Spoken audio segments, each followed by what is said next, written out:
Bien-aimés dans le Seigneur, Shalom.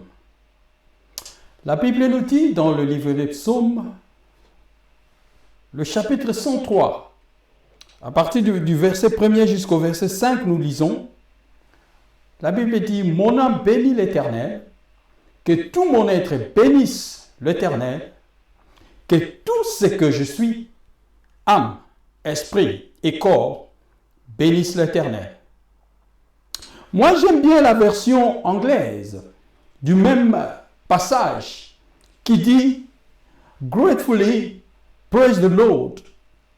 Parce que dans ça, nous sentons plutôt l'expression d'une personne, l'expression de reconnaissance d'une personne vis-à-vis de son Dieu par rapport à tous ses bienfaits.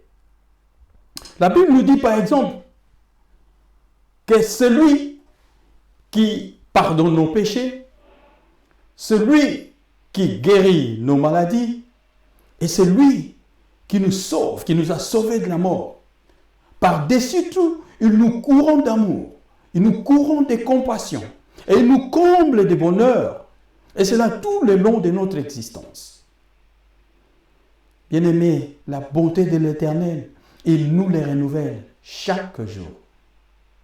Et lorsque nous rentrons dans ces passages que nous venons de lire, nous sentons là le désir de David.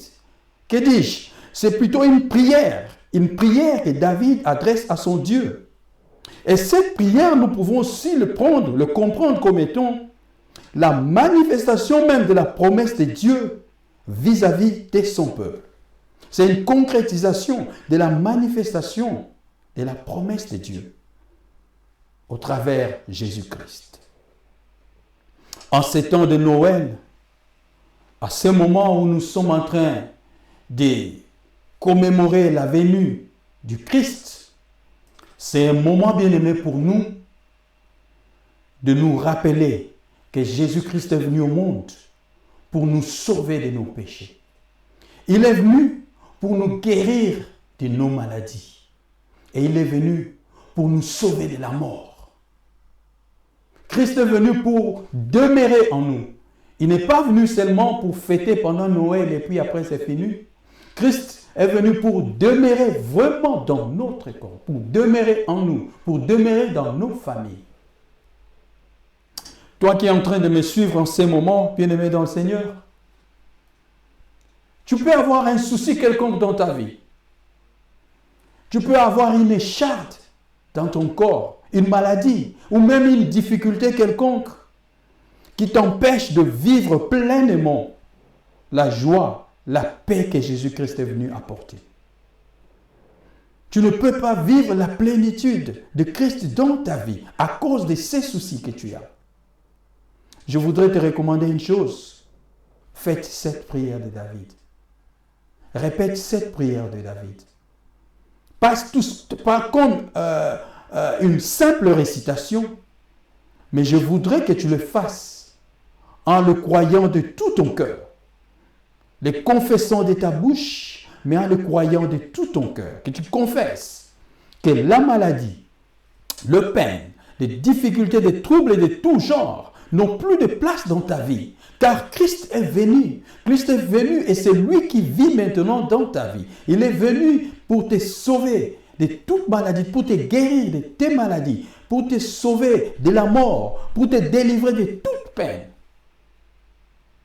Oui, bien-aimé, la foi, la Bible le définit comme étant l'assurance même des choses qu'on espère, la concrétisation de ces choses qu'on espère, la manifestation des choses qu'on n'a pas vues. Rappelle-toi, bien-aimé dans le Seigneur, la Bible dit que David a cru avant de voir.